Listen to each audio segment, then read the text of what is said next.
in this. First of all, welcome back to everybody to the show. This is Vinny and Mice Investigating. Of course, digging deep as usual. Vinny B, how you been? Good, man. I'm excited that Iouri's here. These books, I have 22 books, Iouri. Yeah. The last one being the Great Wall of China hoax, book 22. But Well, I mean, there's so much. I first found out about the Fomenko books in 2013. well, So you. The thing is that you should have 30 of them.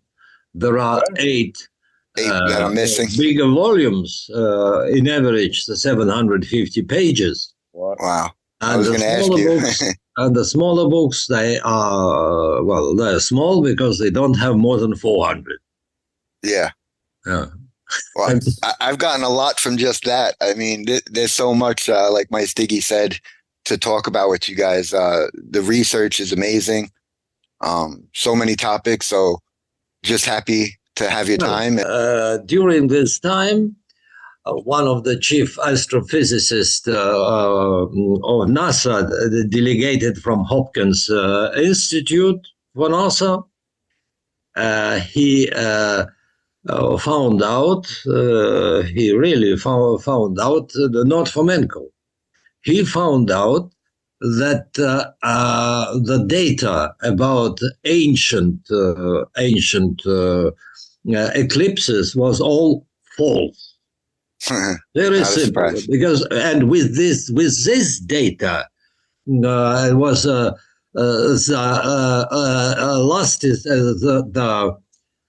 latest data which they have intended, Russians and Americans. It's dated at it's from German astronomer Herzl, with tables of telluric movement dating back to 1850. So with this data, both great powers of space exploration, they would have even missed the moon. Yeah, and that was the first result discovered by a late Robert Newton. He stood in no relation to Isaac Newton. Wow. But anyway, he was a great scientist, and they met with Fomenko. Well, he learned about this first documentation, that an invitation to London, and they met in London in 72 and in 73. Yeah, and that started the ball rolling. Nothing to do with history. The only thing that he was interested in, because he was charged to find the correct equations to update the tables of 1850, so the Russians will hit the moon, and they did, and the Americans now also did, but with an exception of this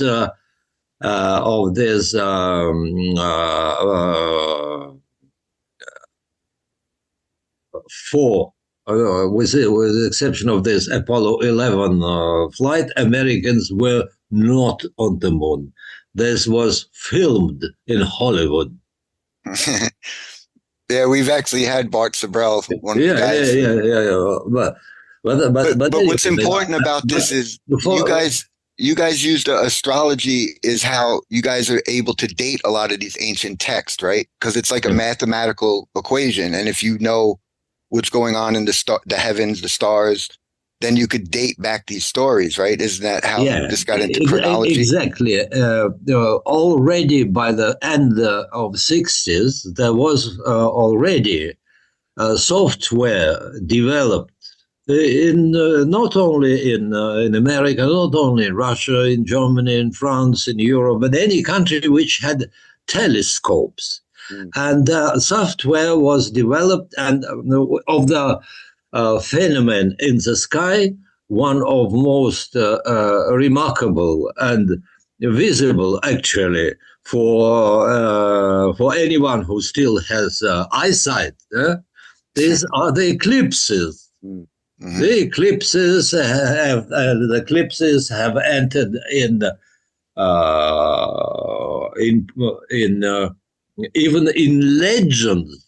Well, for example, you take the legend, you take the story, Christian story with Jesus Christ. So, what happened when he was born? There was a superstar. That's another story, nothing to do with the eclipse. But what happened when, and his story is not unique. There are in many of historical reports, because they happen. Actually, the eclipses happen every day, but not for the whole Earth. Right. On Depending on your angle. Depending on the angle. When it happens, it takes about 3% of the Earth's territory. Most most of the eclipses are not seen on land. But anyway, eclipse is say astronomical phenomena known for thousands of years, or maybe for tens of thousands of years. The only thing that the correct tables, programs which allow, for the time being, already at present, in the 60s, it was 2,000 years maximum, backwards. Okay. And forwards. Right. Now it is over 100,000 years where these programs allow to say that on this piece of territory there was eclipse, full, half full, quarter full. Wow. And this exploration has allowed Robert Newton has allowed. He came to conclusion that, and he wrote a beautiful book which is still sold on Amazon. That is, the book is called "The Crime of Ptolemy." Of Ptolemy. Yeah. Of Ptolemy, the crime of Ptolemy. Ptolemy, and wow. He has proven, not Fomenko. He used his research. Well, and he paid back with his own research, and actually, the same Newton.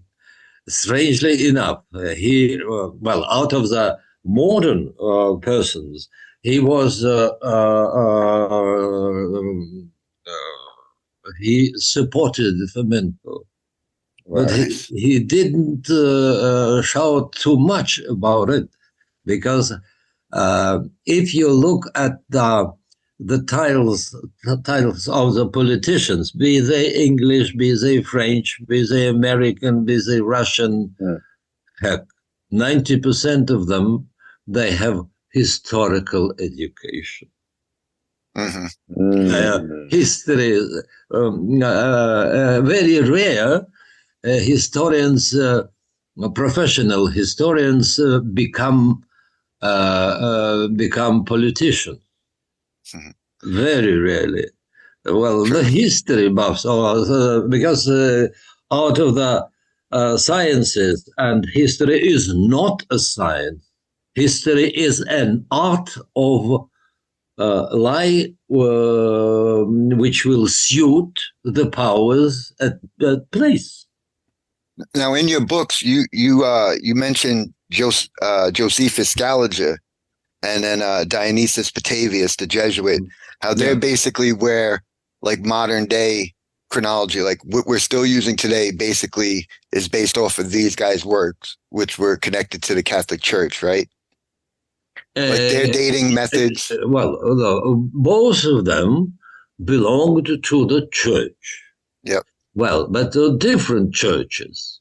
Oh, not the same church. Scaliger, he was a Protestant, Protestant, and he had he had luck to have run away before this the mass Reformation execution of Protestants in France. There was a night of Bartholomew. So he was clever enough not to be present. Yeah. And the other one was Jesuit. Right. Yep. He was Jesuit. No problem. We talk a lot about Jesuits. And by the way, one thing has to be remembered. It's also anecdotal. One of the first critics of ancient history was Sir Isaac Newton. Yep. Well, and he even wrote a book, which is also sold on Amazon, called History of Kingdoms Amended. Beautiful book. Yeah. Written. And there was another critic, hard one, who was the chief librarian of Louis XIV. He was a chief librarian. Actually, he was also a creator of a museum called Louvre. And he was a major buyer of products made mostly, in Italy, in the place called Renaissance. And actually, it was not a Renaissance, it was plain Renaissance of and the invention of ancient history, right, which was needed in the first instance, which was needed as in the framework of a competition between so-called Orthodox Christianity and Christianity in Roman Christianity, which is comically, this Christianity was set up worldwide, and then it transformed into Muslim, into Buddhism, and everything. But that was the product, the ideological product of the Eurasian super empire, which didn't last long. It grew from 11th to the 14th century. And then it started to fall apart, whereby even former warlords of this super empire, they became, in Europe, they became kings and princes, and not only in Europe, everywhere. Mm-hmm. Well, see, to me, this is a very big topic, what you just mentioned, where you talk about, like, the Muslims were a Christian sect, right? And I found the one with the Al-Biruni about the Manchurians and how the Buddhist, how you know, he couldn't tell a difference between these Manchurians being Buddhist. Well, to me, like, this comes from the book number 16, Crusaders and Exodus. Yeah. And, you know, you talk about in the early Chinese history, they have the son of heaven, this prince who declares himself son of heaven. Chronology is, the system is changed, like we're told, like Christ, AD, BC. And it talks about him being crucified, right? So their early story is basically the same as the Europeans, right? Like everybody is basically all over the world is sharing the same story. Mm-hmm. And to me, it seems like it starts with this Jesus story. Mm-hmm. Is that correct? Like, would you agree with that? Okay. Well, they didn't have as yet. They didn't have internet. They didn't have newspapers. They didn't have radio. They could barely write.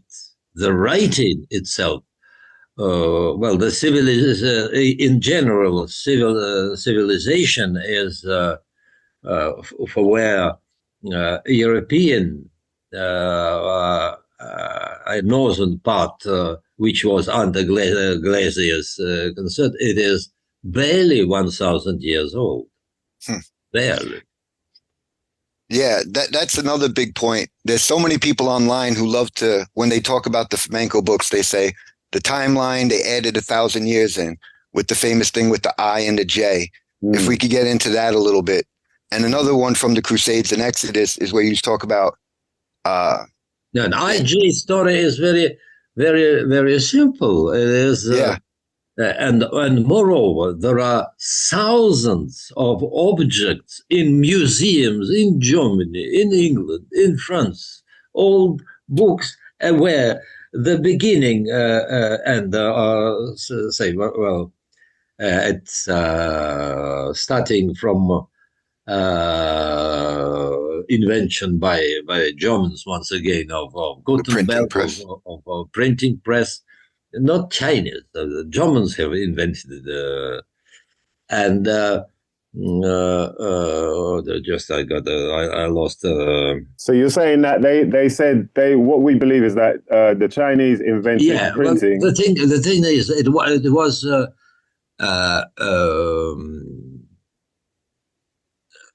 the years, the habit.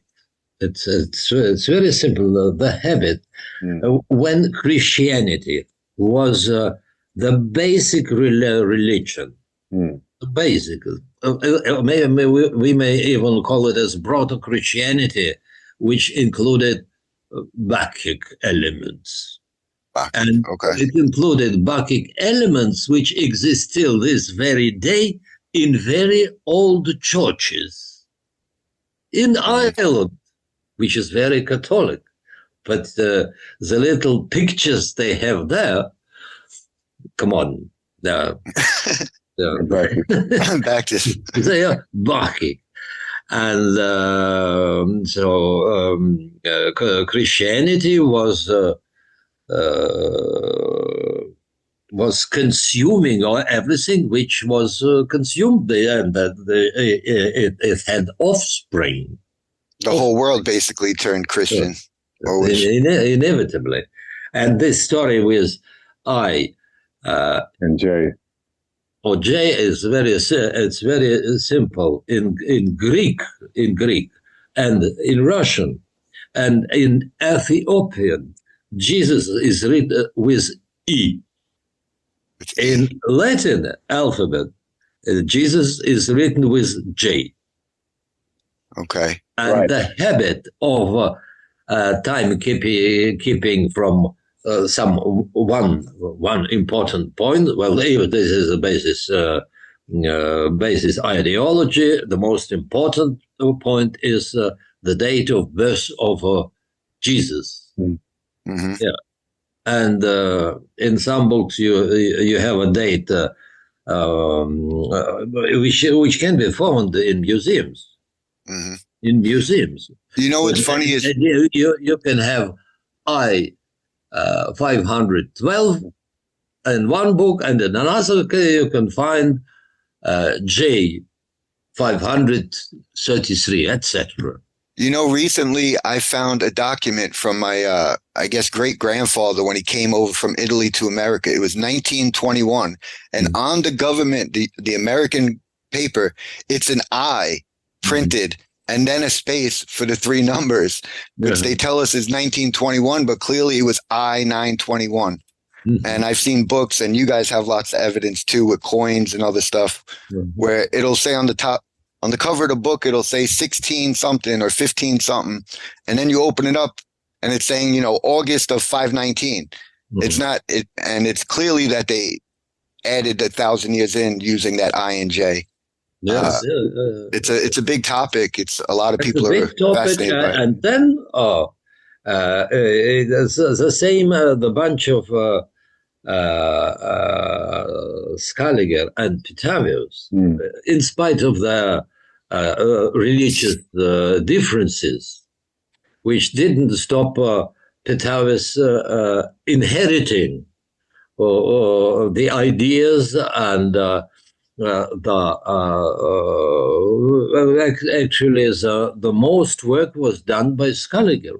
He was more diligent, the Protestant, as Petavius. Petavius, he inherited, he added a bit, but the Ursa number one was Protestant. And at the same time, that there's this contradiction between Protestantism and Catholic and Catholicism. It was artificial, very artificial in the process of development. And one of the best examples is Erasmus of Rotterdam. Erasmus, yeah. One of the best examples, and with his excellent book, one of the best of the books written. It's not literature, but the story, history of stupidity. It'd be great for you can find it in Amazon. All right, I'm going to write that down, definitely. Apart from zillions of books that they distribute, they also distribute valid books. Mm-hmm. For example, the books of Fomenko and team. Mm-hmm. Yeah. Everybody watching. I mean, these books. There's just so much. I recommend getting these books. Everybody, it's amazing. I just want to, for people who didn't really get the idea of the I and the J thing. So the understanding is that where you used to see the letter, or where you see the letter J now, it used to be an I.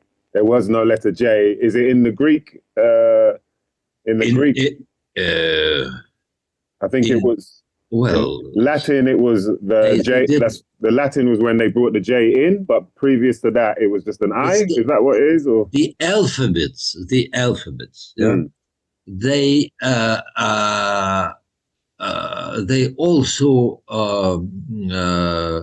also develop. They also change. An example is very simple. Russia. Yeah? Russia had 37 letters before the revolution of Romanov. Of 1917. Now it has only 33. Wow, that's an interesting number. Yeah. Yeah. And one of the revolutionaries, first minister of culture of USSR. He was the first minister of culture. He was very cultural, and he tried to reduce the number of letters to the same 24 as in Latin. No,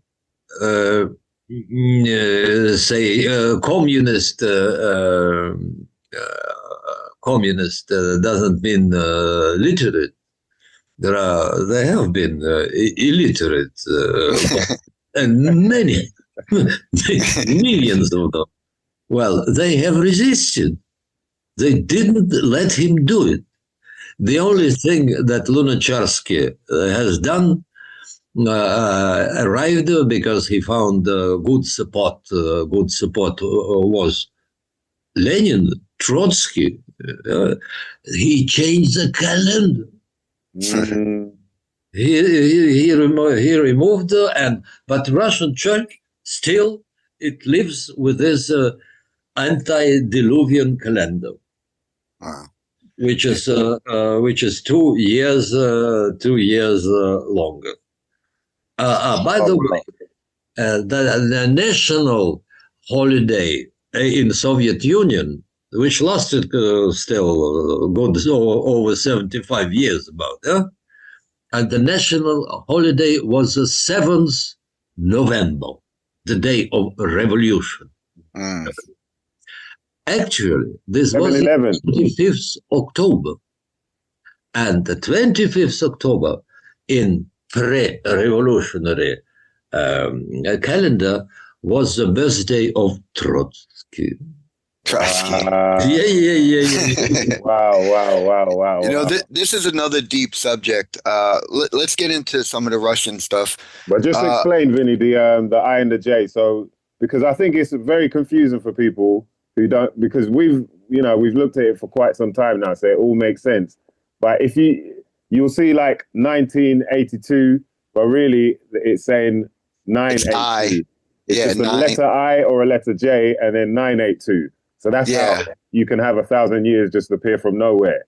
If people think like, what are they talking about? Because that side of it, and then if you imagine that there are people that have now studied in industries, just like Iouri saying that and these are people highly qualified that now you're looking up to, thinking, oh wow, I want to learn from them because they truly believe this.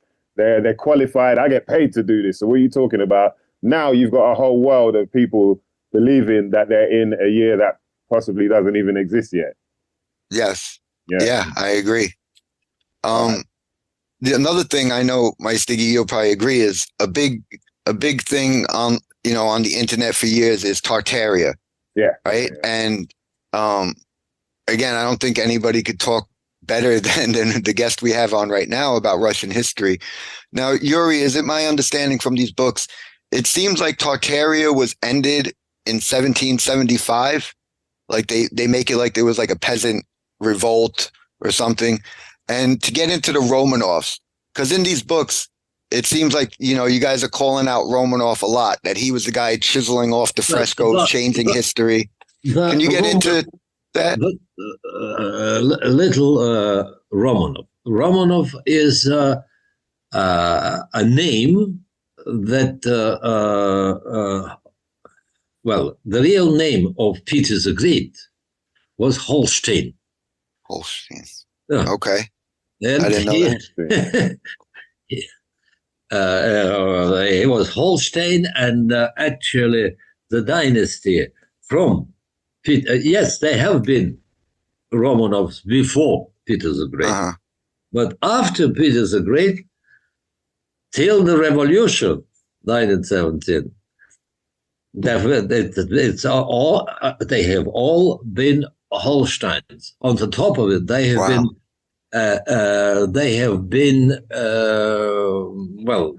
They made still their way into aristocracy, which was not simple. The same Peter the Great, he couldn't marry in any aristocracy. His first wife, Ekaterina the First. She was a merchant woman, but merchant of what? Merchant of collecting the dress of the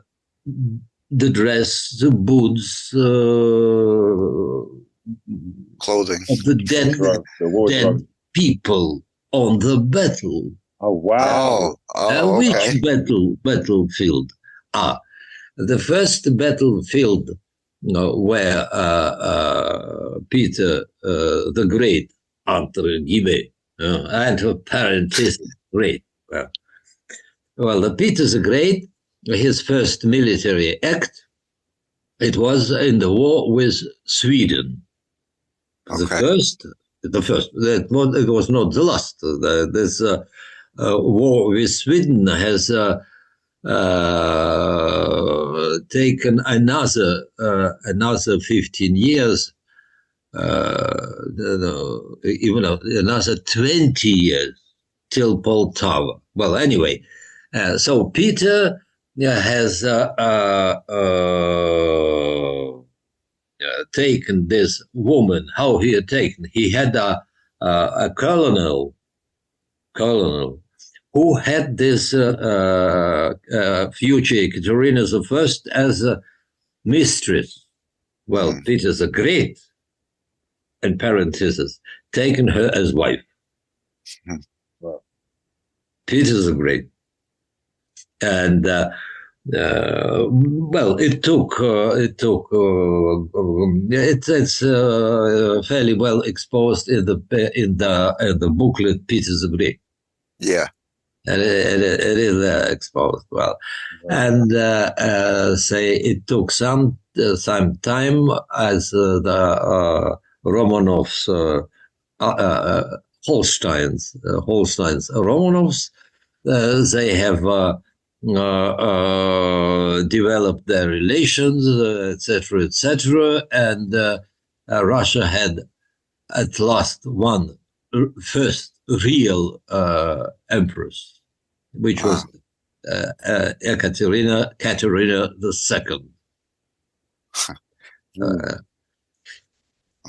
Right. Okay. Because I hear the name Romanov, and right away I think of Rome, like a connection to Rome somehow. Like yeah. the German historians that were a part of a luggage of Peter the Great, or the German historians, they've applied as good as they could, and they could, they learned they were, huh? And they have resurrected lots of things, invented. For example, Russian, Mongol occupation of Russia. Russians so stupid. They let themselves occupied, and they supported 300 years the Mongols and the Tartars, which is rubbish. A German invention. And actually, there is little of, that's a pity, there's little of really Russian history. Till this very moment, Russian kids, they learn, they change it a bit after the disappearance of the Soviet Union, but not that much. Not that much, and they still learn the same rubbish mostly invented by Germans. And the Germans invented Tamerlane. Yeah. That's a German invention. Yeah. Which again is probably tied to the Protestants, because Germany was big Protestant. Maybe they were. Pardon? Germany was a big Protestant place, so again, you got like this different Protestants doing a lot of. But it also seems like it seems like they're working hand in hand in a way. You know, like how we have red versus blue in nearly every country. They didn't quite get the drift a bit more distinctly and slowly. Sorry, it seems like they're working together. Protestants and Catholics, they're all working together, basically. So, you know, like we have with politics, is always the red versus the blue. And so if you feel like, okay, I'm more into protesting, or, you know, if you feel like you're more, okay, Roman Catholicism, but you feel like you're working with them against them. But at the end, it seems like it always seems to meet up in the same place, you know? A bunch of lies from all of them. Yeah. So it seems like, to me, that's what it sounds like, because either one of them seems to pop up behind all of this, you know? Yeah. Vinny, a question. Do I have ask for a minute to have a smoke? Yeah, sure. That's a good idea. Yeah. Yes. Thank you so much for your time. Take your time. We'll be waiting.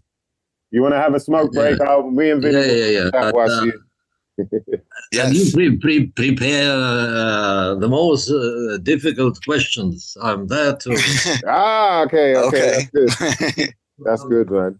Vinny, how are you feeling about this? Because boy, there's a few things he's touched on already, which I kind of wanted to elaborate on more, because the sort of question is like, how do we confirm the information that they seem to be gathering in the books? Yeah. How do they know that information is then accurate if, you know, schools all around the world are learning this stuff that isn't? But then how can Yeah. they be sure that, okay, this is how it went? It didn't go like that. Well, I know in the books when I see them, I mean, it's almost like half the book is just the references in the back. So they are like showing where they're getting all the information from. So they're documenting, they're referencing all these books. And I think, again, like they're using astronomical dating and these old books, you know, even like our boy Kurimeu, you know, using these older books, Archive books, yeah, that we're told is like mythology or it's all lies and this and that. But yeah, cross-referencing and using all these old books and just good old research. In these books, for if nobody's ever seen them, I mean, for each one of these books, it's like, it seems like half the book is just the references at the back. So it's definitely not like their theories. They are using books. yeah. But like you said, you know, how do you know that some these books books are accurate? Yeah, how do you know that these books are accurate? And that's my point. It's just like, you know, because at the end of the day, like we know, there's a lot of these things that we theorize about, but we can never 100% be sure that what we believe is the fact now. But yes, obviously with the accolades like Fomenko and Iouri and them, you know, the team have, you kind of, it's almost a similar thing. Like you kind of understand it, like, right, these guys know a lot. What they're saying must be accurate. But then how do we know? You know, this is the thing, is how do we know? And so I'd be very interested to get to more of an understanding of how, when they get to the end point of actually this is the case here, you know, how do they confirm then that, yes, we believe this is it and we're going to put this out there now? Well, I'm back. So what is your question? I didn't hear quite well. So what I was asking, Iouri, is basically, you know, the problem we have with like general education, the education system, is that we are just told to believe what we're taught through these books, through these teachings, seminars, you know, and then we go and spread that information as if it's fact.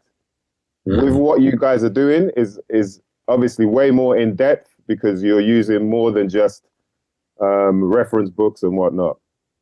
But then how do you then get to the point where you have an understanding of, yes, this is the fact and we're going to put it out there? Like, what is your confirmation for you that this is more true than what they're teaching in general schools? What is the confirmation? Astronomy. Yeah. So can you elaborate?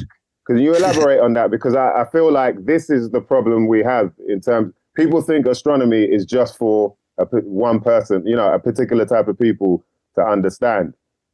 But then we all celebrate birthdays, and you know, we remember the astronomy. The sky is like it's like a mathematical clock, and like he said, you know, probably with computers now they could go even further back, but it's basically just a math, and these guys are mathematicians and scientists. Well, there are of late there are very interesting developments, which actually there is a sort of competition now in the crowd of historians and history buffs. And the competition is, I have the history, I know the history, which is more ancient, much more ancient than, that is nearly a fact. Government not to touch ancient Egyptian history, because this will kill tourism. And for Egypt, this is tourism. They are not much of the sellers of agriculture to start with. Huh?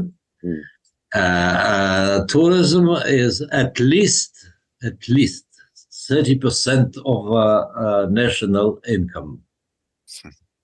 Yeah. Funny, in one of the books you talk about that, and that could go into like the Great Wall of China. Like I seen in the book where you were talking about recently, maybe the 16th or 17th century, it was like these places were setting up, like, how do you get tourists? And China, it was like, oh yeah, and they basically a hoax with this Great Wall of China being 2,000 years old, and Oh, 5,000 euros, 6,000 yeah. euros. Who But cares? it's just a tourist attraction. And It's a made-up story. ancient Chinese history is a propaganda operation of China itself. They claim we have invented this silk powder. Well, everything was invented in China. Rubbish. Silk, gunpowder, boats, paper. Yeah. Yeah. Even hieroglyphs. Even hieroglyphs. The hieroglyphs. Hieroglyphs. They're Jesuit invention. Yes. One of the Jesuit mathematicians. Yeah. Which and you have to remember that Jesuits started and successfully, one must recognize they have successfully started Christianization of Far East, China, and Japan. Mm-hmm. And Japan and South China, and that it was a Jesuitic bunch, Jesuits. And now, oh, fantastic! We have a pope who's a Jesuit. who is a Jesuit. And do you know the last joke about this pope? This Pope Francis, he declared Dr. Schwab from World Economic Forum. Yeah. He declared him a saint. What? He is Be serious? as a protocol. He is the new Jesus, adequate to our times. These are the words of Francis, and Francis, and he supports. As there's a World Economic Forum. World Economic Forum is, in my view, it is a subversive organization, which we agree is to a reduction of the population to 1 billion. There are 7 billion too many. Yes, and to control the economy. A one world system, one world banking system, one world. Yes, we're deep into that too, and agree with you. 100%. I 100% agree about that because I would advise you to find in Web the lecture of Dr. Larry Larry. That's and the surname is Taunton, Taunton.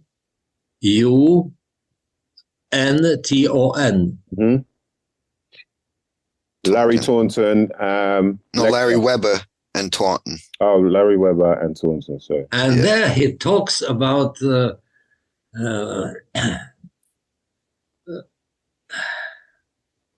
very clearly. No. So to go back, because the Tartarian stuff too is just so interesting to me. I mean, and you were talking about like the Mongols and stuff.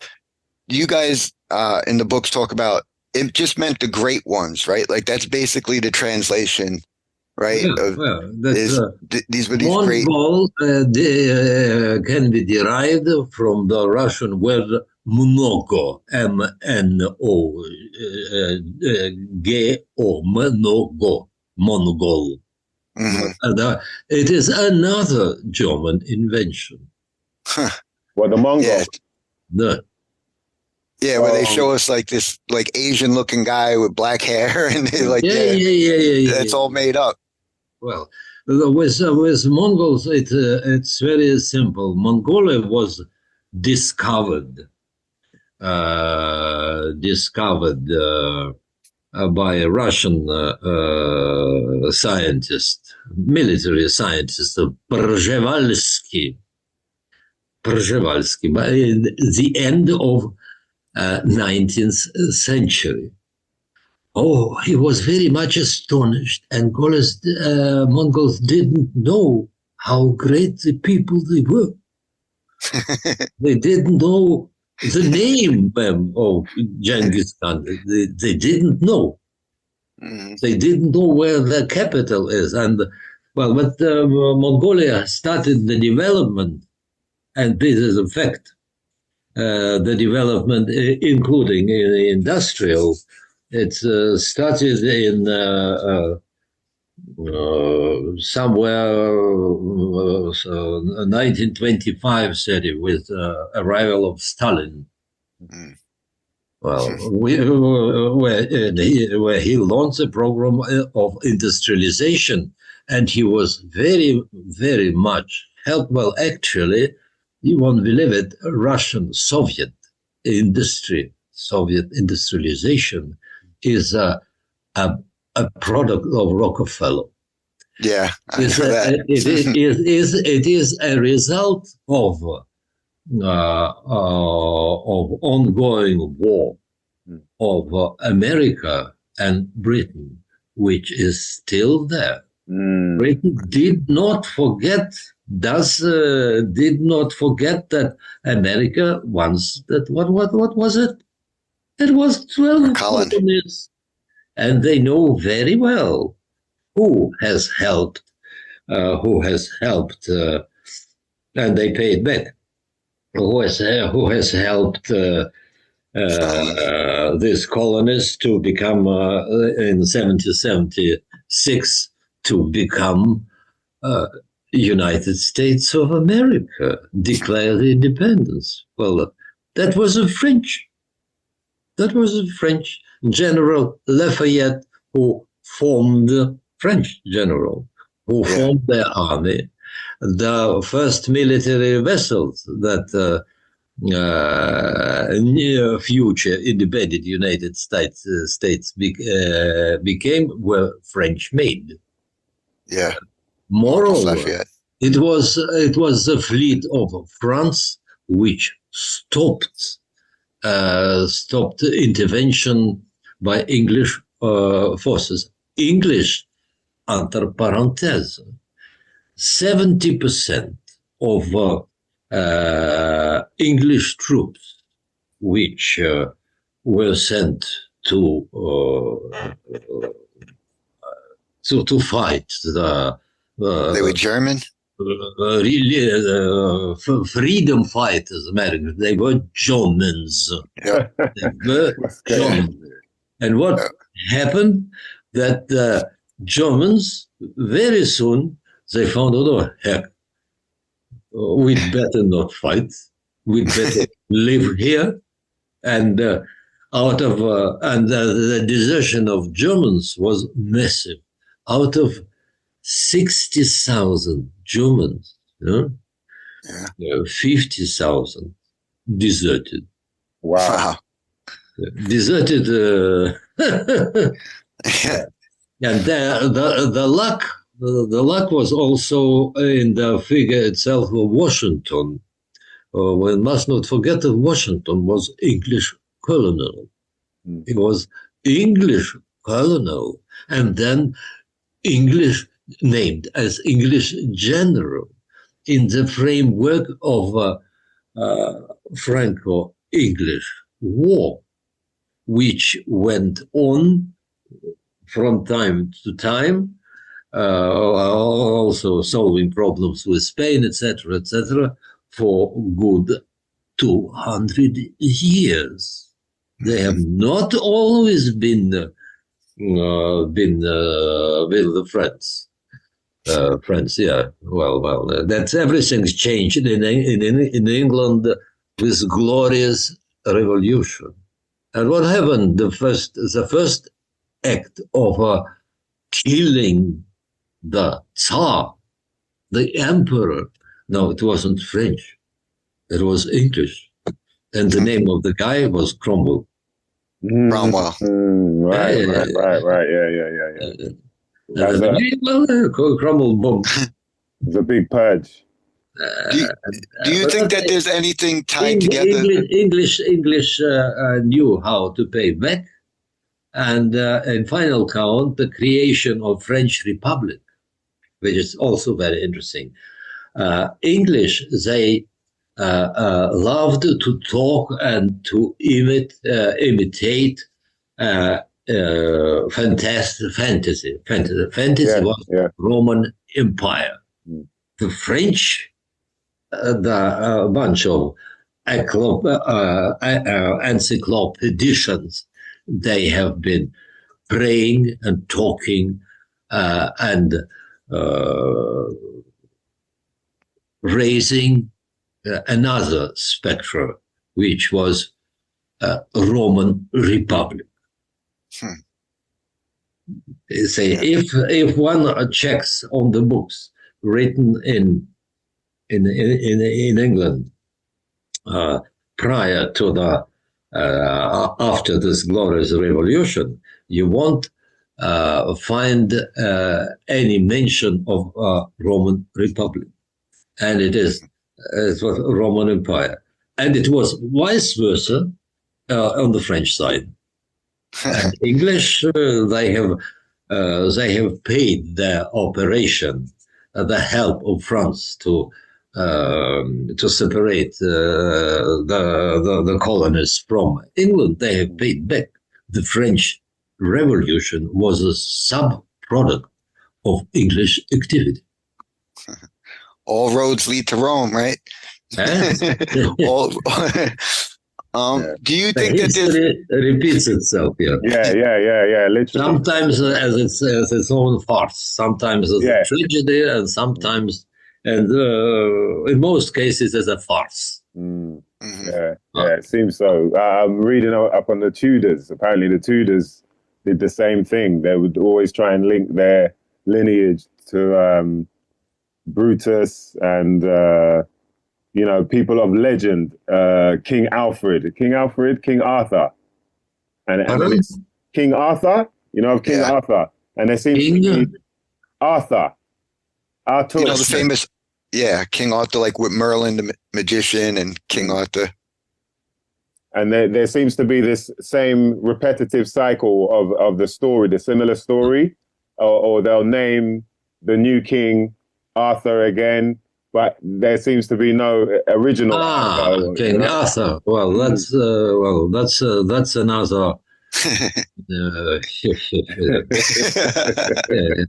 It's about as real as Merlin. As real as Merlin. No. I wanted to ask just one question real quick. I just found it weird that it's like Tartaria ends at 1775 and then America is 1776.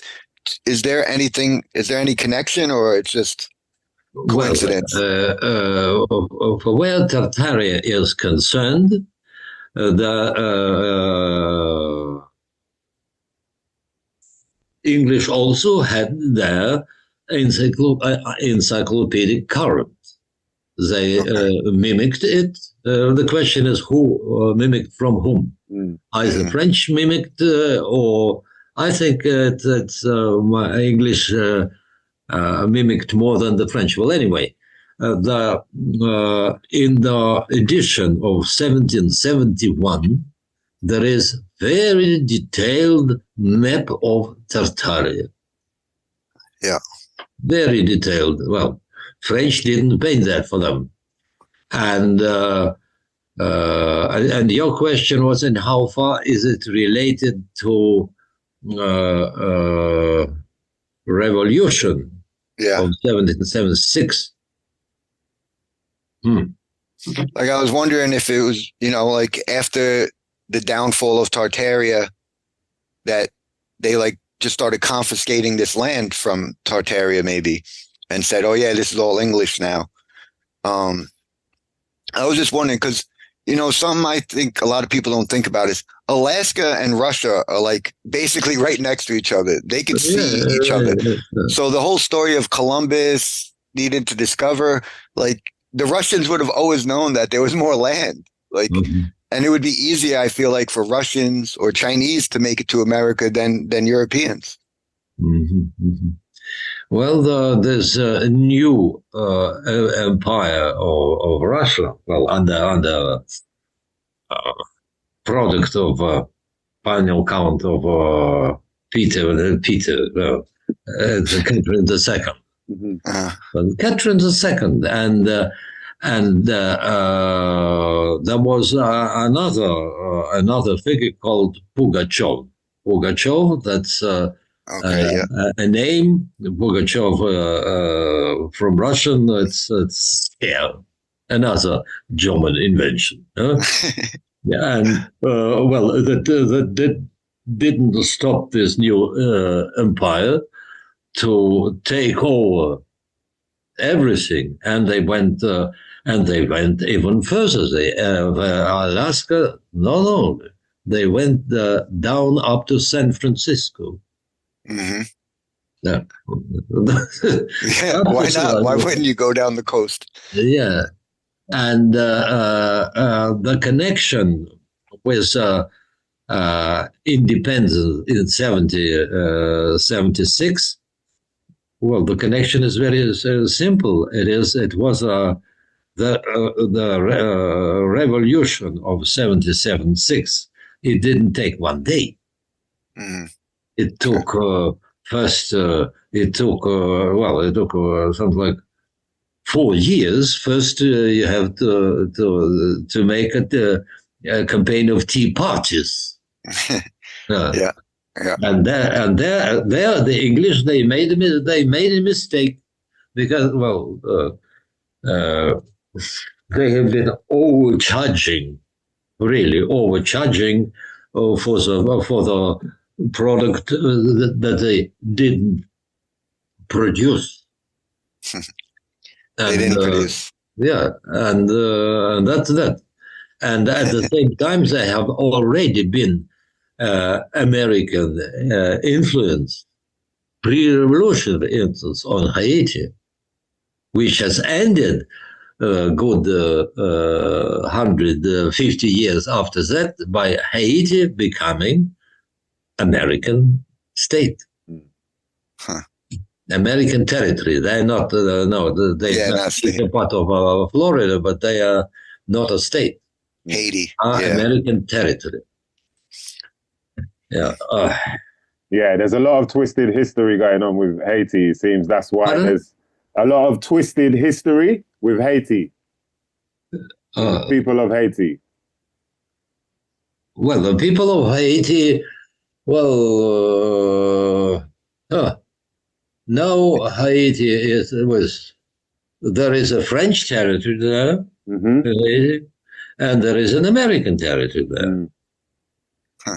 No. Wow, that says it all there. And most of what happens that many French people, many Haitians from French part of Haiti, how do you think where they go? Yeah, of course. They go to France. Yeah. And it is to be recognized that this French population, they are talented people. And there is one simple example for the last 20 years, at least 3 times the postman from French Haiti has won in the contest or the contest of literacy. Wow. There is a contest of literacy, and he was extremely literate. That's an example. Well, for where Haitians, as far as I know, there are lots of them in New York. Yeah, that's where I'm from. Yep. And in both instances, Haitians from France and French part, and Haitians from American part, they are very much connected to drug trafficking. Drug trafficking in France, drug trafficking in New York. Yeah. Yeah. Now you see it a lot in the movies now. The Haitian drug trafficker. You see, Pardon? you see this a lot in movies now, in films, where there's like the evil Haitian drug trafficker. Well, I didn't quite get the drift. Oh, is it my accent or my voice or what? What? He's not hearing me at all. Well, drug is that is already bad. Cigarette. The drug is it's suicidal. Yeah. That is suicidal. Yeah. Actually,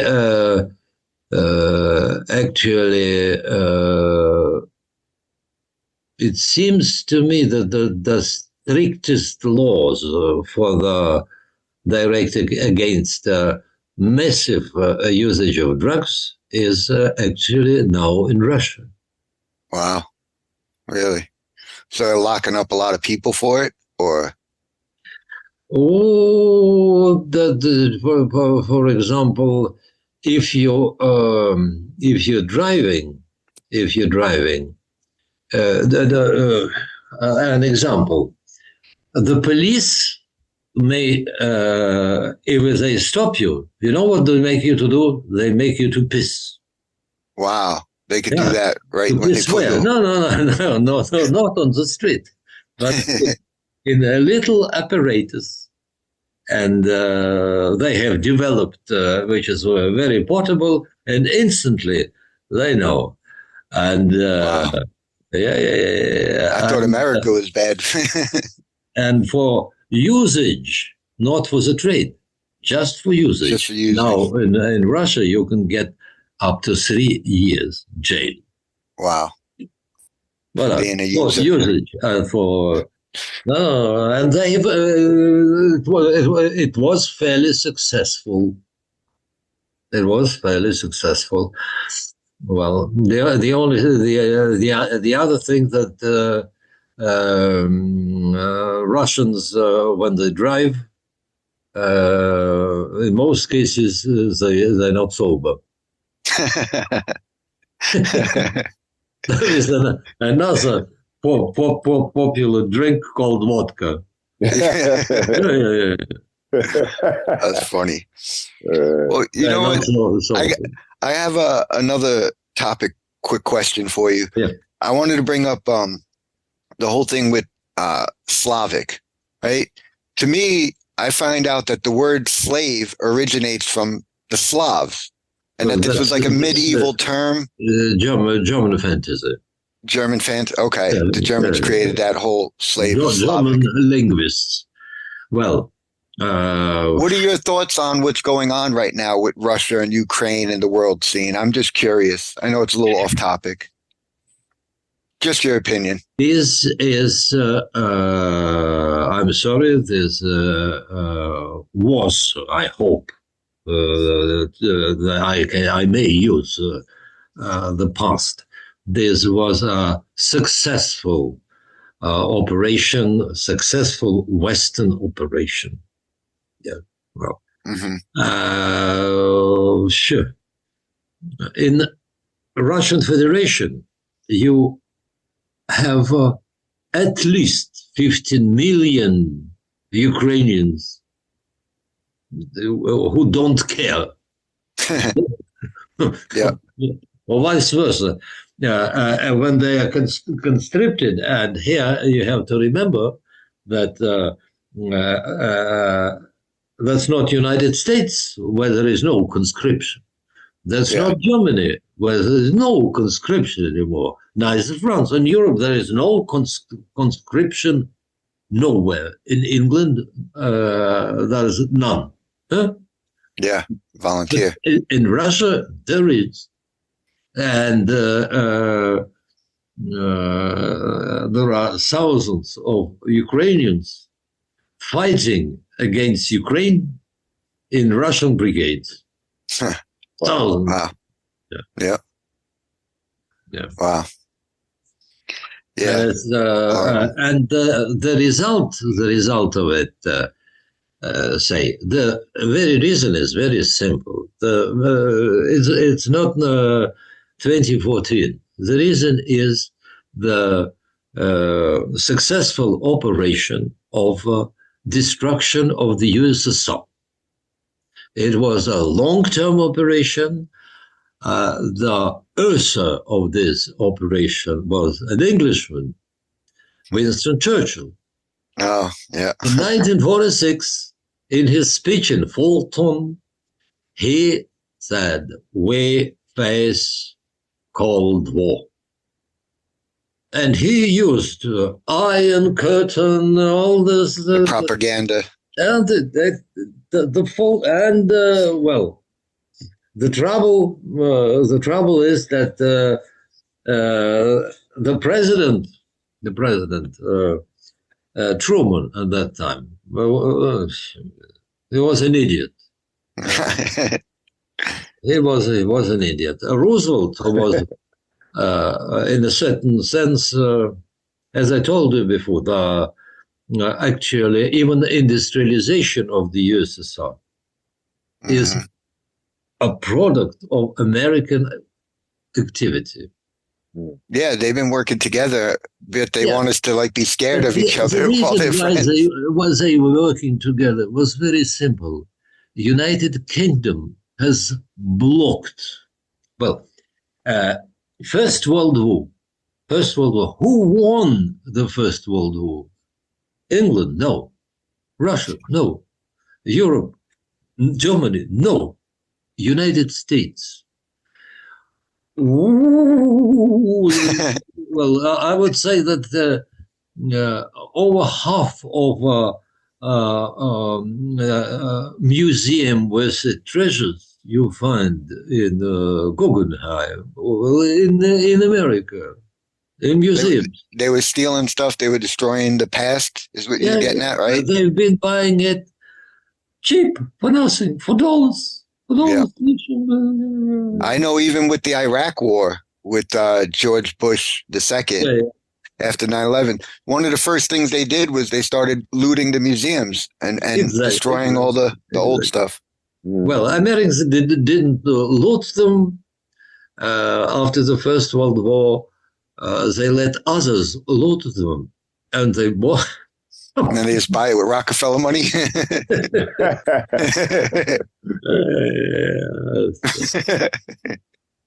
Okay, fine. So what's your next question?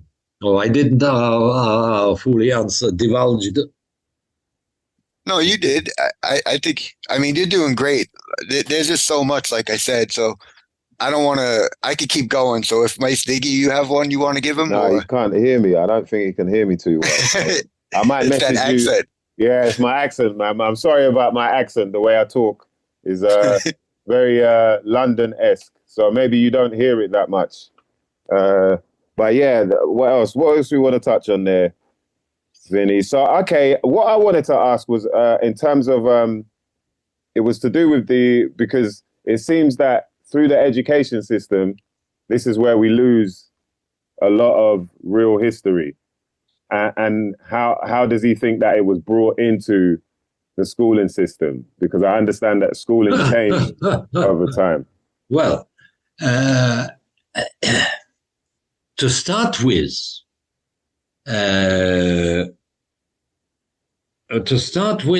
for where the new chronology is concerned,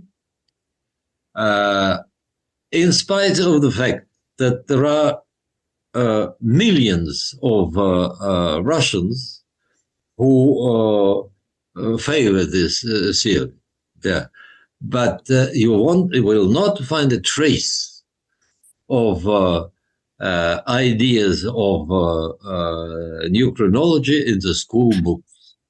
They are,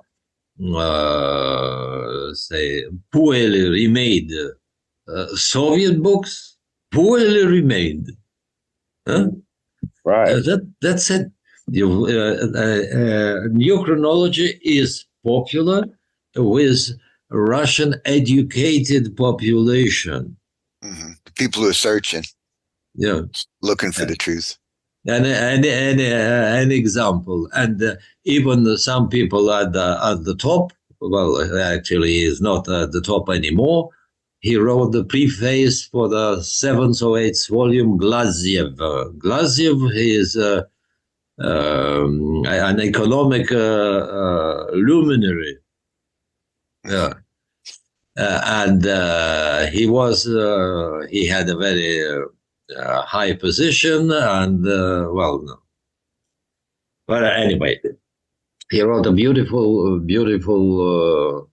preface, and but there's no and well, the crowd of Russian historians, see, it is about as unhappy as English historians, as French historians.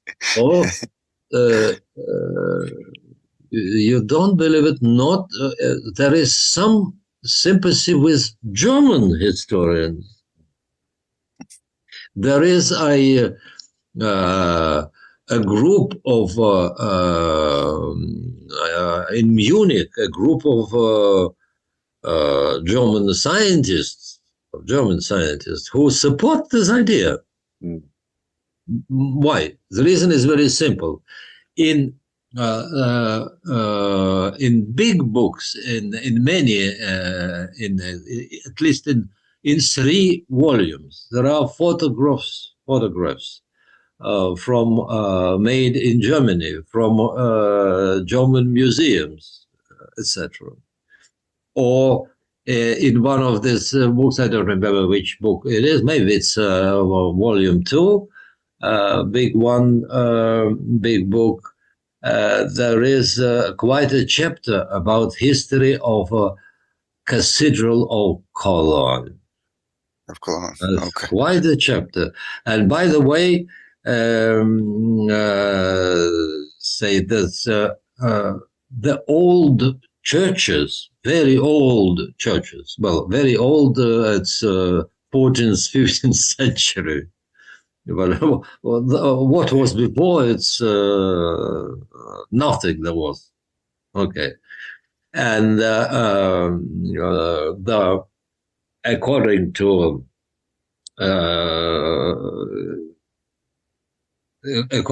Fomenko, it is say his discovery under parentheses was very simple. In the same Cologne Museum, there is one story which the touristic guide tells, it is 2,000 years old, etc., etc. Mm. Well, but here, well, that's a German franchise. There is a bookstore in the church, and there is a booklet which is called Real History of Construction of Cologne Cathedral, with over 30 pages, 35 pages, with points, with tests, etc. The Germans made, well, they have denied their own popular lie. Well, that's for tourists, fine. That's good. But we Germans, we must know what it is really about. And in his books, to Fomenko and Nosovsky, they visited Germany. They visited Germany a couple of times because there are many objects of architecture there in Germany. Yeah. Well, I want to add something too, because I love looking at some of this old architecture. It's beautiful, and in Russia there's so many. And I seen in one of I forget which book it was, but it's talking about, I think it's called the Archangel Michael Church in Russia, and it talks about that there were frescoes of Jesus, of Plato, Aristotle, and it's kind of insinuating that it's connected to Constantine the Great, and that they were like a family or something. Like these were the original things, and then the Romanovs chiseled it off. Do you know what I'm talking about? It's I don't remember which book it's in, but I remember reading about it, and I looked into that. It's a beautiful church. I think it's named after the Archangel Michael, and they described that there were depictions of Jesus and Plato and Aristotle, and that these were like family or like. Look, there is Curious about that. place called Kremlin. Okay. And in Kremlin itself, in old Kremlin Palace, not administrative building, but old Kremlin Palace, there is an enormous picture, which is not a lie, which is a fantasy painted. Yeah, and there you have Russian Tsars who comes from, anyway, they have also claimed, it was before Romans, they have also claimed to come from Rome. Here the legend: Moscow is the third Rome. The third Rome. Mm-hmm. Wow. Rubbish. Well, this is like with the Byzantines and all that. 40 kilometers from the center of Moscow, from Kremlin itself, there is a village called New Jerusalem. Yeah, actually, this village repeats existing in Istanbul, a place which Turks, they hide this fact. It is said, well, it is. They say this is the place where Hercules was. The grave of Hercules. Hercules. Uh-huh. There are in Turkish heads. There are also fantastic things like, well, there is a beautiful palace. Beautiful palace, clearly of 14th, 15th century, Saint Sophia. Yeah. Yes. Turks, they claim, it's Solomon's. third century, rubbish. Yeah. And the reason for that is very simple. One of colleagues, geologists, and the specialists in many things, in bricks too. Mm-hmm. They bricked over a lot of this stuff, right? Like that's when they started putting bricks over what was originally there. Yeah, well, the thing is that the bricks, the real bricks, yeah, they date as late as beginning of 16th century. Yeah. The bricks. Yeah. So they've been destroying history for at least that long, for at least like 500 years. Yeah. They have been, till this moment, there are places, for example, Egypt, they produce raw bricks, raw. They let them dry under the sun, and it becomes more or less a brick.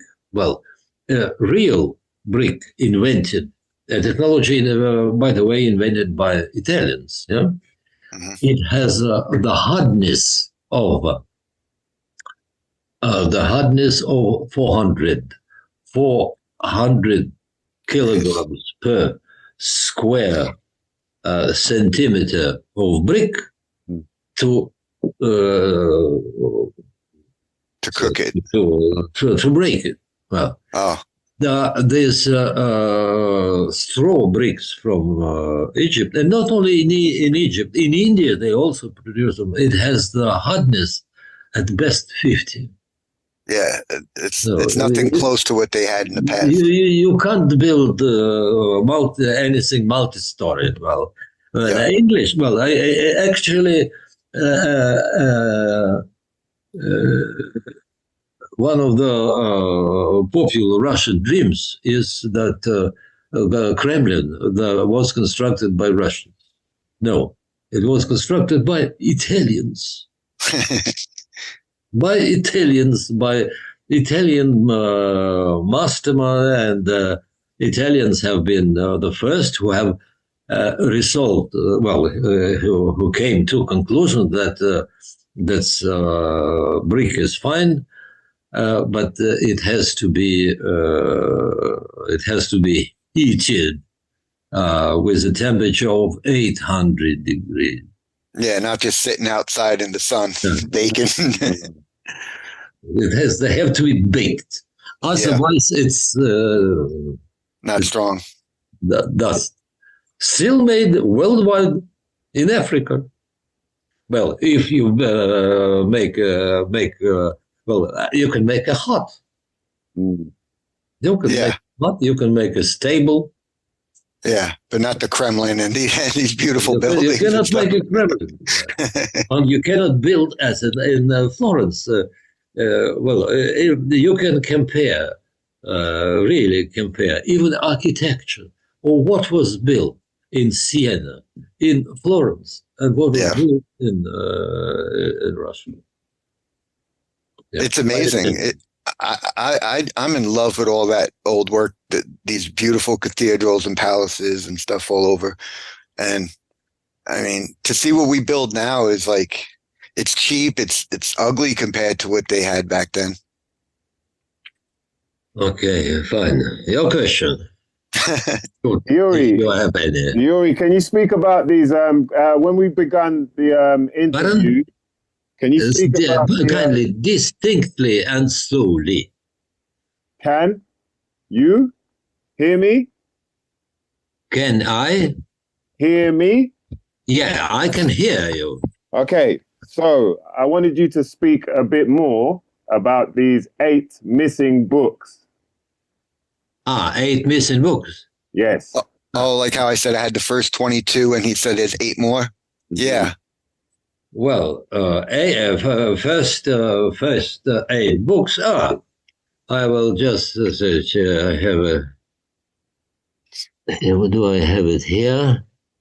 I have it here. Here. You like my clear voice, Vinny. That's how. Just a second. I will tell you what they are about. Sometimes I can sound posh. Sometimes. But, the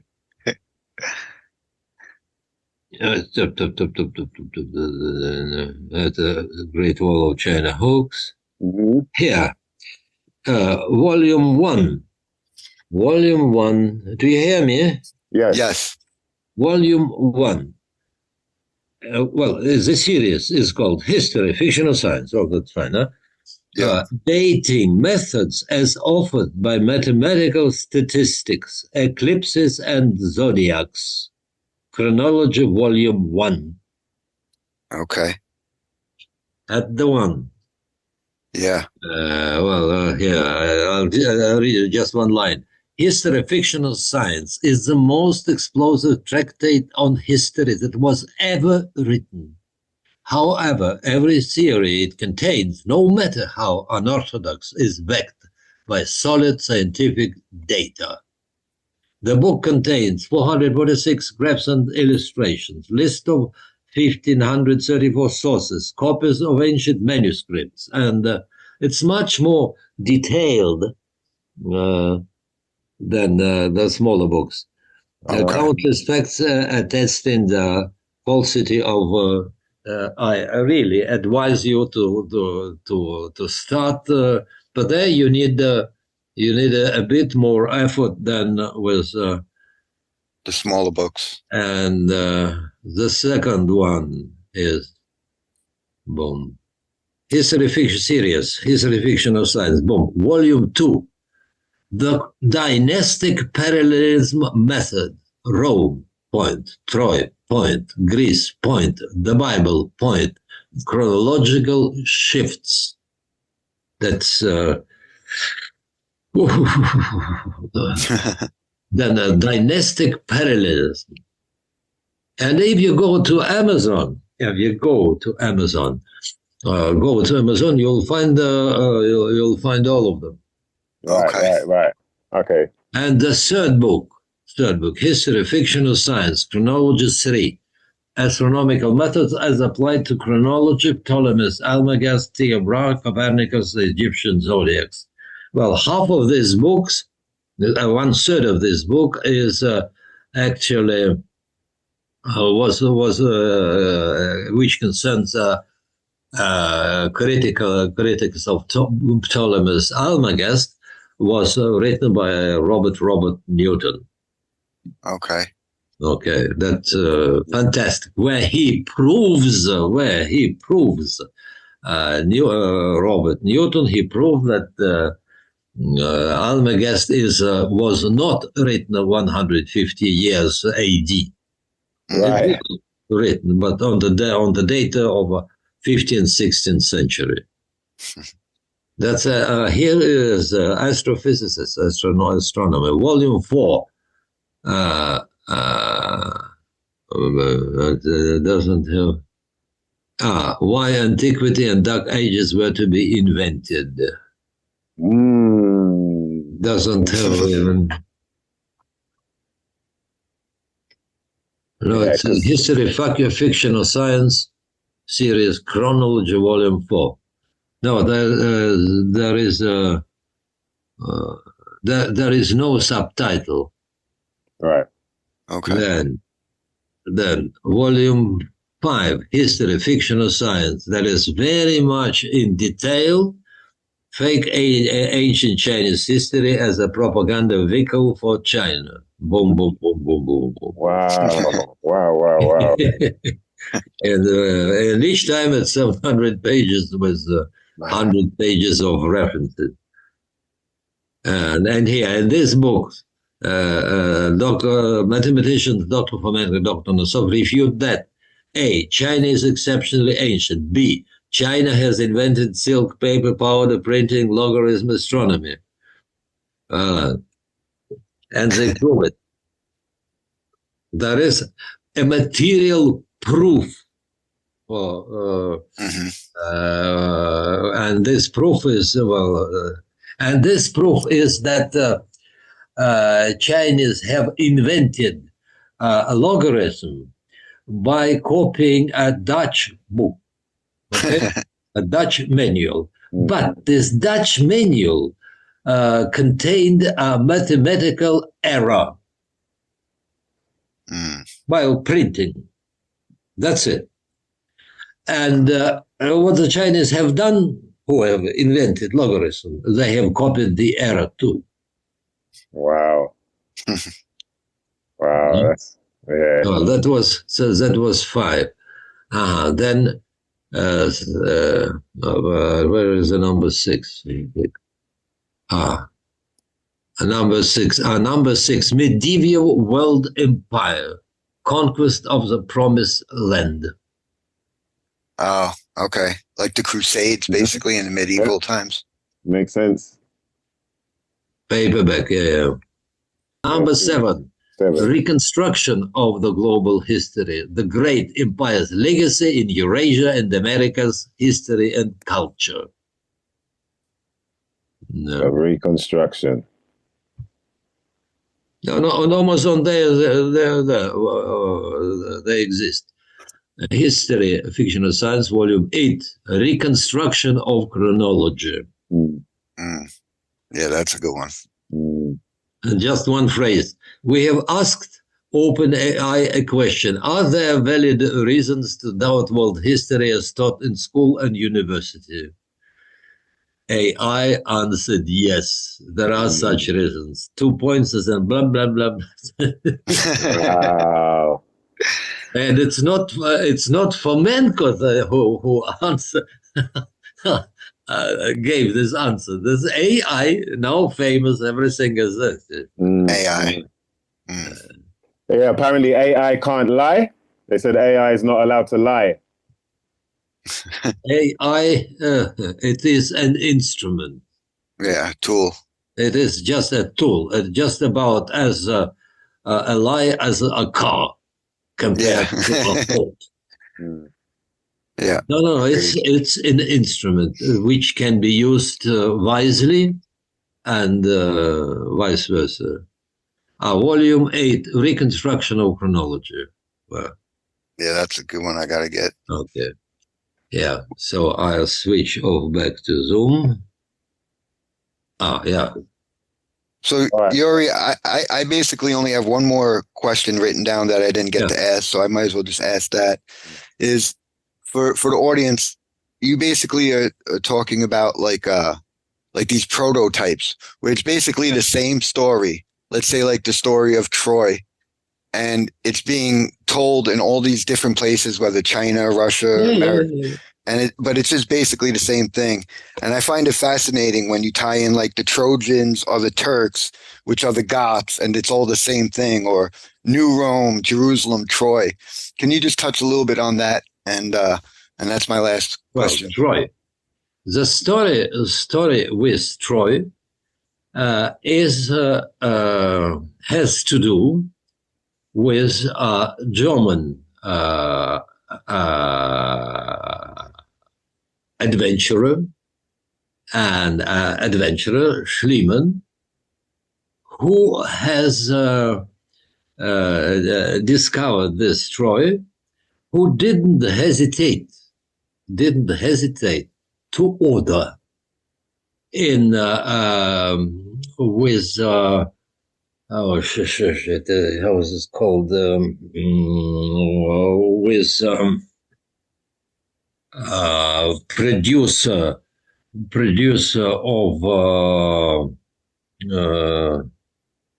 decorations, expensive decorations, to order. I forgot the name, but then I will recollect.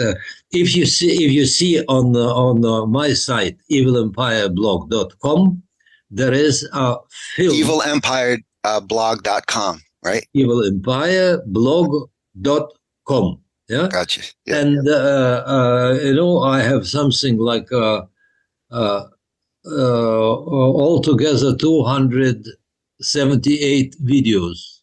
Wow. And one of the first videos is exactly about the Troy story.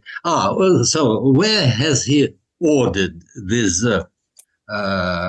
trinkets? Well, expensive trinkets by the house of Versace.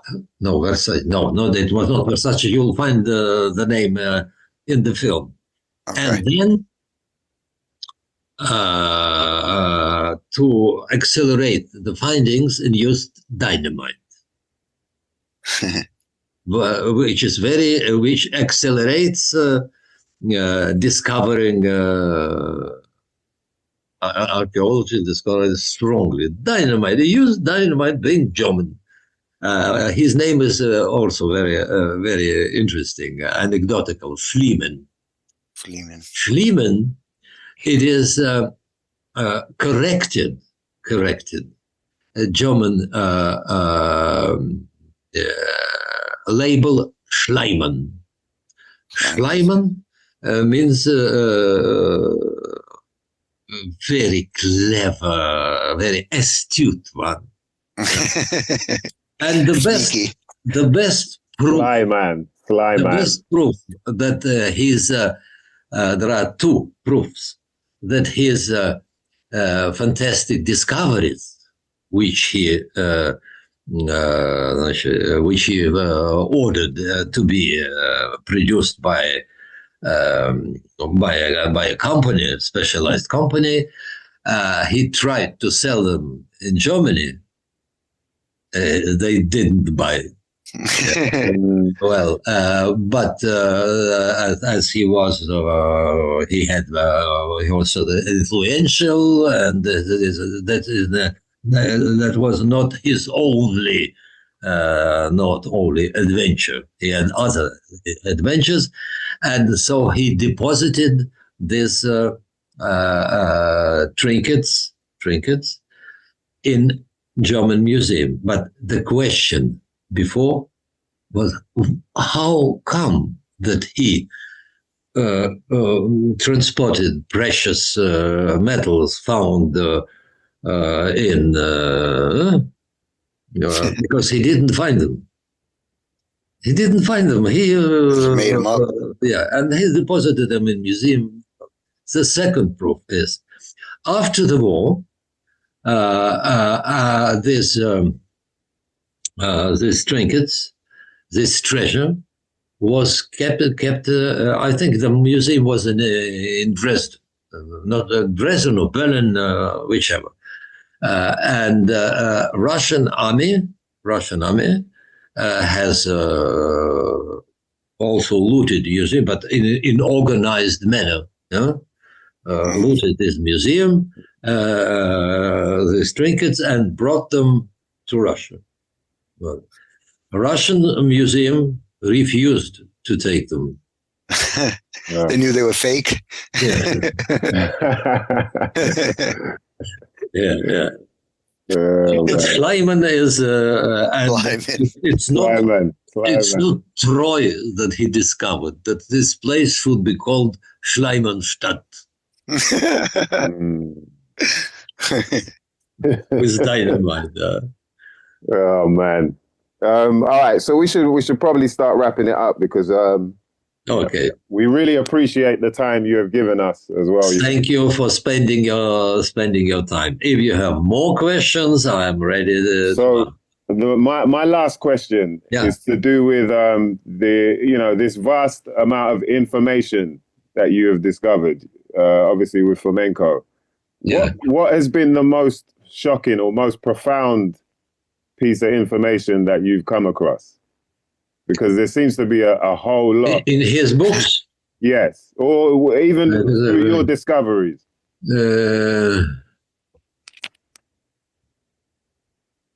Well, maybe the turning point when you realized, okay, that's not so simple. To say that it was letter I or J, no, it wasn't. Well, I have read everything. Well, I have made the translations, so I have read it. And taking into account the number of questions he has, that Fomenko and Co. has advanced and then has given logical, sometimes confirmed astronomically, answers, that has persuaded me that the percentage of truth in his theory is extremely high. Nice. Yeah. That's the reason. Yeah. That is the reason. For example, the question, let's see, Columbus. Who was Columbus? Where he was born? When he was born? From what city he came? And he makes a little additional research to the topic, and what we find out, it is not known. Yeah, you got Portugal and Spain still to this day arguing over his body's here. There is no body. Exactly. Oh, he's Portuguese. He's Italian. He's this. And he asked hundreds of questions, where in most cases the very fact that he dared to ask this question, which seemed to be evident to everybody, answers seemed to evident to everybody, there's he earns my respect, and not only mine. He earned it. Well, look, he played this game because don't forget that he is professor and teacher in one of the most complicated branches of mathematics, which is geodiametrical geometry. And his textbooks, which is also interesting, they have been published in English textbooks. Yeah. And they're used in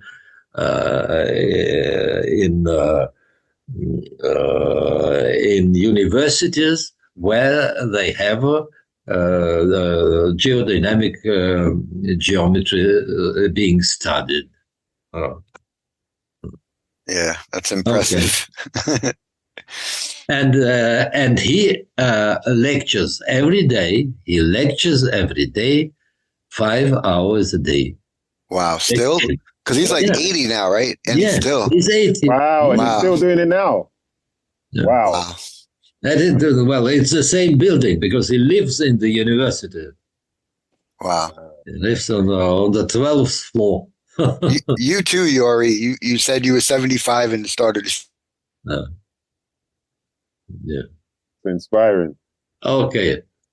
Thank you very much, Iouri. Gentlemen, thank you very much.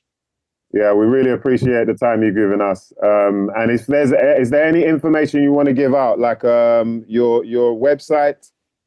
I've got it written down here. The Evil Empire. evilempireblog.com. Okay.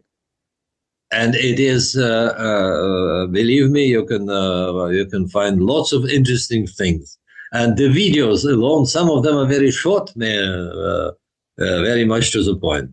And there are also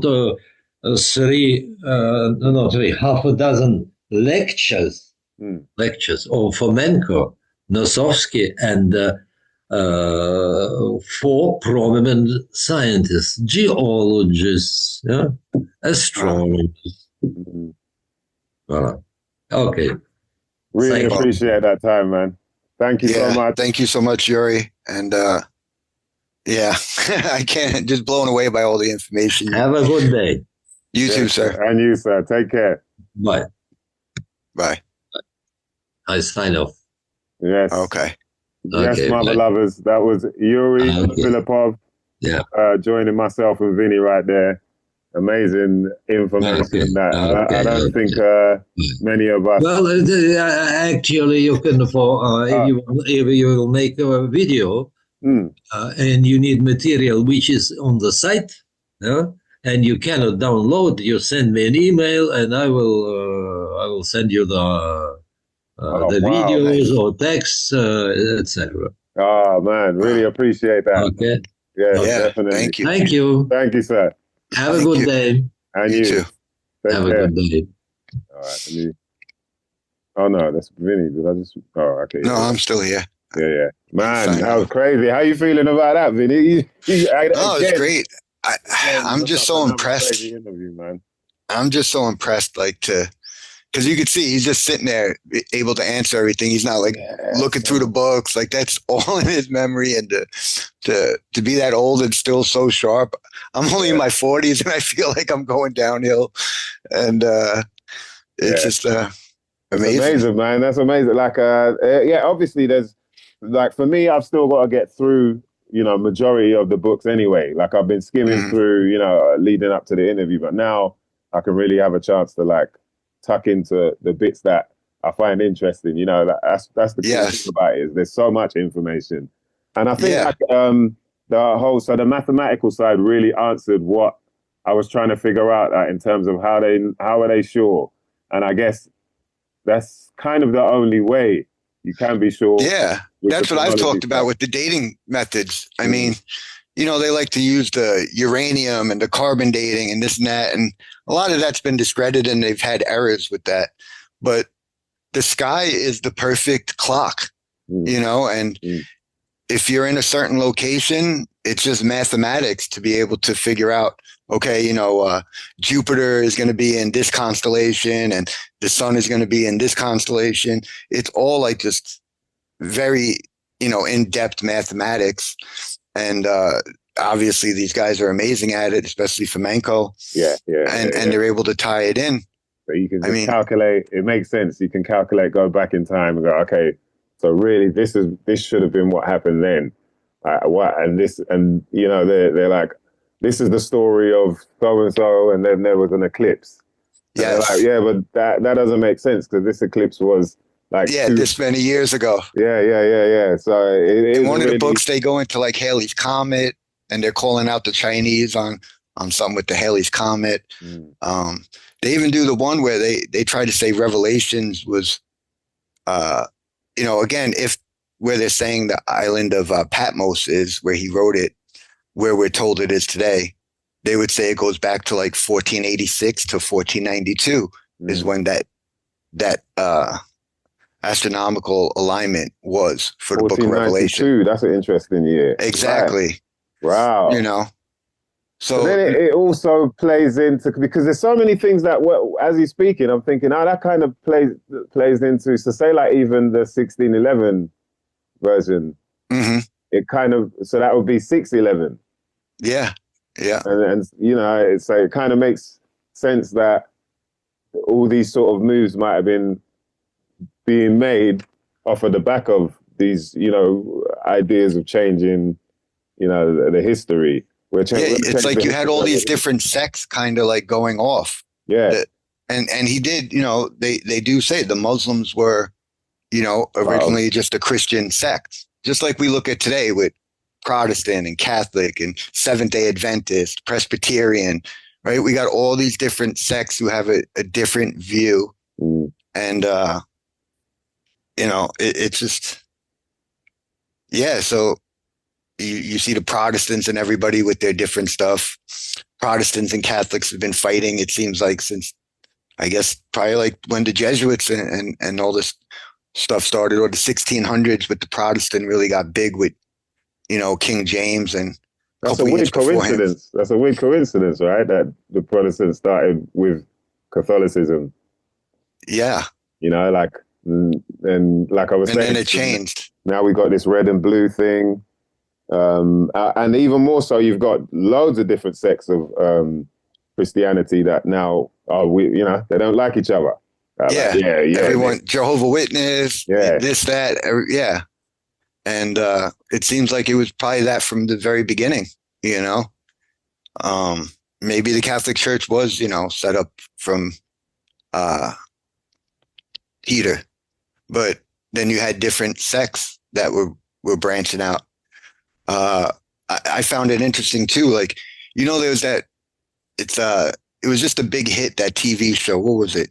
Shogun or something, where it's taking place in, I think, Japan or China, and it just won awards and everything, and it was good. I watched it, and again, it's the Protestants and the Catholics fighting, and in one of their books I read, it talked about where I was trying to bring up the Manchurian thing with, they're talking about this guy Al-Biruni was talking about, he couldn't tell a difference between the Buddhist and a Manchurian, and he said that basically it was a Christian sect and that it was accepted.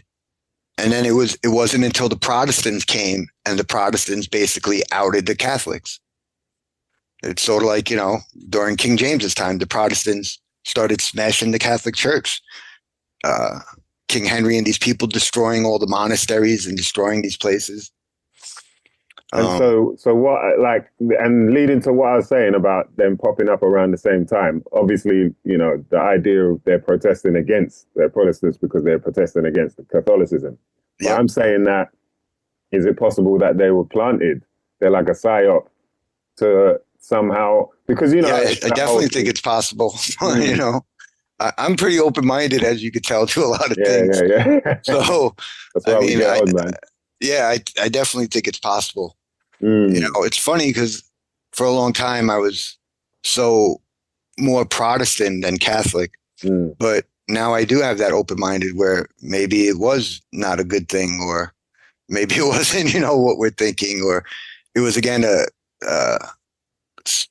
what was it like?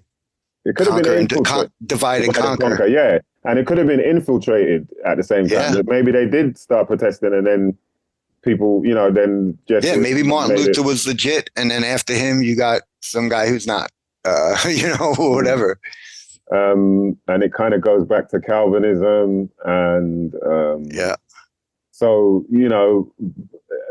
to me, it feels like that. Obviously, religion was there. People had faith in a higher being, and then it obviously started to get taken over in a way that, you know, you make people think in a way that you want by using these books, using these scriptures, changing them up a bit, and then kind of making history intertwine with it in a way so it's really believable, you know? Yeah, and like Iouri said it perfect. Like it's a political agenda now. It was used as a political agenda, it seems like. Yeah. Like, how can we control these people? Like, I kind of understood through research that the Romans were like, look, these people, as much as they were trying to take over, they realized that these people have more respect and love for their gods, and so how can we you know, make them love and respect us in the same way? And then they were like tailored. So now we've got the, you know, the days of the week, the years, and everything sort of tailored towards the different cultures in a way of the West. You know, Yeah. Give them a language that everyone can speak. You know, like we've tried all these different languages from Portuguese, you know, Italian, French. Now we got English. Okay, let's make English, spread that everywhere, bastardize it. What's it called? Dog Latin. Bastardize it and make everyone, they're speaking this, they don't know what the real speak is, type thing, you know? Yeah. And little by little, it just, things keep getting lost. And like we were talking about, they've been destroying music, you know, history for at least 500 years, it seems like. Yeah, you know, crazy, man. They've just gone around, they destroy stuff, they start bricking things up, they're chiseling off frescoes and hiding what the paintings were. And now we have different paintings and stuff on it, and they're pushing a whole different story. You know, one of the things we didn't get to mention too is the hieroglyphics, where in the book they talk about, Fomenko talks about that the hieroglyphics were like the first language before there was the alphabet. They were using hieroglyphics. And we all know, like to this day, most of this stuff has not been translated. They can't translate. You know, that there's no way to be able to just look at images and know what is exactly being said. Some things have been translated because they've had like two different languages, and they've been able to use that to translate some of it, but the majority hasn't. And they're saying again that these were originally like biblical stories, that's what the hieroglyphics and all this stuff was, you know, the old stories from the Bible. So people are basically interpreting what they're reading or what they're seeing. They're not exactly translating it because they haven't got any, there's no like blueprint as to what this meant then. They're not speaking to anyone then. He said, oh, this means this means this. Yeah. Going off of, okay, it kind of looks like what these guys over here scribed, and that meant so and so, you know? Yeah, they don't have a way to do it. Yeah. So, you know, so they could just come up with their own theories, right? And then, you know, I've brought up the stuff with like Horus and this and that, where they show us these giant obelisks, and they're like, oh, this is for, you know, his penis. And but yet I go to Catholic cemeteries all over, and there's obelisks, which clearly in the late 1800s, early 1900s in America, nobody was, you know, these weren't Egyptian people doing it to Horus. You know, there was clearly a Christian symbol, but they've kind of like changed a lot of this to make it like, oh, no, this is really old. This is about Horus. But it's really the same story, basically being told everywhere. Just like even the stuff before Jesus, the flood. I mean, the flood story is in every culture all over the world. You know, they're all talking about this stuff. They're all talking about Zeus, right? Like Quetzalcoatl in America. It's just the same thing of what the Greeks called Zeus. It's these stories that the whole world were telling, is what it seems like to me. Yeah, similar. I think there's an Ogun, like I think a West African god, and he's a god of thunder. Zeus, Zeus. It was probably a symbol of like an eagle or something. Yeah. And, so I think like it does seem like there were just a group of maybe priest class or whoever that kind of had this idea, these stories or this story, and then went and just spread it around the world in their own way, you know. And that's what it seems like their books too talk about. Like when I brought up the Son of Heaven in China, that's 1038. And it's basically the same story. So, you know, I'm guessing like they're saying that it's not real, right? Because it's just that original Christian story when the Christians were creating China, they were like, here's your history. And they put it in a Chinese language with a Chinese named prince and this and that. But it's just the same story of Jesus. Right. Krishna to the Indians, Krishna. I mean, it's right there.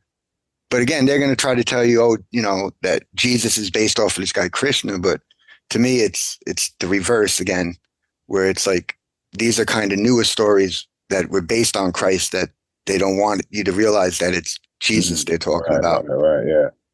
Is what I think. Makes sense, man. It makes sense because like you said a long time ago, he's like, why is this book still here then?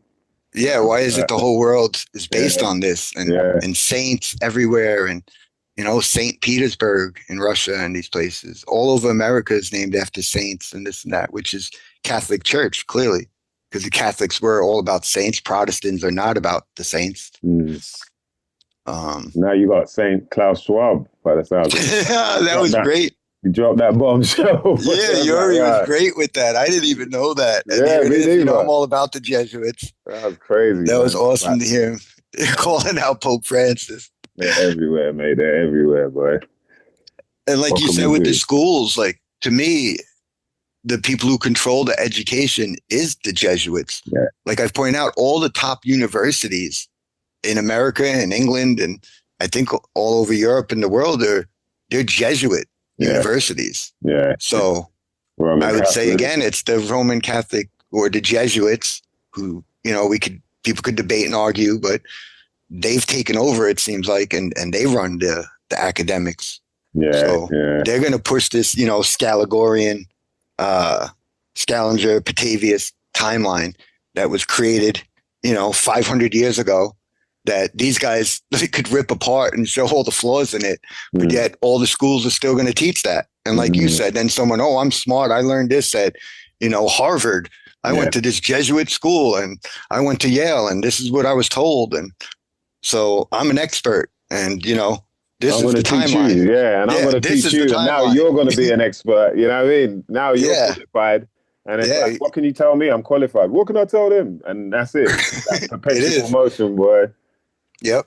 But we're kind of lucky. We're lucky to be in this time where there are people of, the level of intelligence that he has, Fomenko, and obviously his team to go out there and really dig deep, really look at this thing on a different, with a different lens.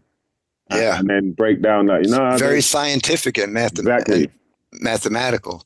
Not like conspiracy theorists or, independent researchers, YouTubers. Like these guys are pretty serious dudes. Yeah, like, so that's why I was even asking, like, because for them, imagine for them, what must be the most like, what? Like, we hear and read about all types of stuff and we're like, well, hold on a minute, if this is real, but for them, that must have taken it to a whole nother level because you've been studying with these people, you're rubbing shoulders with these type of people that are teaching all of this. So it's pretty profound, man. It's pretty crazy. Yeah, that was awesome. And, yeah, man. He was so cool. He was a lot cooler than, and I didn't know how, I only talked to him once, not that long, not that long. We talked maybe 5 minutes on Skype, like a year or two ago. Oh, right. But he crushed it, man. I thought that was awesome. Yeah, it was cool. He sounded like he wanted like super smart questions as well. Yeah, he wanted to smoke, mathematical. I was like, no, bro, you're in the wrong place for that, boy. But I definitely advise people to go out there and look at these books, man. Look at this information. We'll put some of the stuff up on the screen anyway, so you can, what you're searching for. But basically, history, fiction, or science. There's a whole bunch of volumes out there for you to get tucked into, information to do, like we've been speaking about, from chronology to astronomy versus history. You go all the way to Tartaria, the issues with Troy, Russian history, as Iouri spoke on. It's like it goes around the world. It's not just, in one place, not just in Russia. But obviously, that's where the seed has probably spawned from there, where they're like, hold on a minute, the history here doesn't add up. And then what about, and you start expanding, like we're all getting to find out now that literally the whole world is not the world we thought it was. Yes. You know what I mean? Yeah, man. But Vinny, man, it's been fun as always, my bro. Yeah, man. You've been you. out there busy, planted seeds. We gotta get some crew in to have a little debate on some of this information you've been putting out there, man, because I see people talking now about what is going on. Is it flat? Is it round? Is it a square? Is it, well, see, to me, that's I don't want to do that to guests. You know what I mean? No, not with. I mean, but I'm saying we need to. With me, yeah. People know I'm down to smoke. I'm down to talk to anybody, anytime. Yeah, you want that smoke. The right place, though. No one wants to speak to you about it, though. It seems. No, they don't. It seems like people are a bit scared to touch on it now. I was going after Jaron in his chat, his farewell thing, and he was ducking me for over an hour. I was abusing him in the audience. He wasn't responding, nah? No, he didn't want nothing to do with it. But we'll talk about that another time. Yeah, definitely, man. And I want to work on getting us Corey Mayo next. I know you really like crazy. him, and so that'll probably be the next one. We'll try to set up for the audience. Wicked, man. You heard it here first, mother lovers. Yeah. You know what I mean? Vinny and Mice investigating. We want to thank everybody for locking in. We'll be back again with some more info. Yeah. Tucked in. Much love, bro. Yes, man. Love always, brother. All right. I'll talk to you. You want to say anything to the people before we go? No, I hope you enjoy the show. And like Mike said, I hope you guys, look into this. I think you'll be blown away by the stuff. And there's just so much. Maybe, down the line, we could get them back for a part 2 or something. And people could maybe send us questions and this and that. So that's a good idea. Man. Follow up. Do that. Put any questions you have, put them in the comments, man. And, we'll tally them up and make sure we can do that again for sure. Yeah. So, yeah, man. Love, bro. Yeah, much love. And I'll talk to you soon. Yeah, man. Likewise. Speak soon, brother. All right. All right, mother lovers. See you later. Peace out, mother lovers.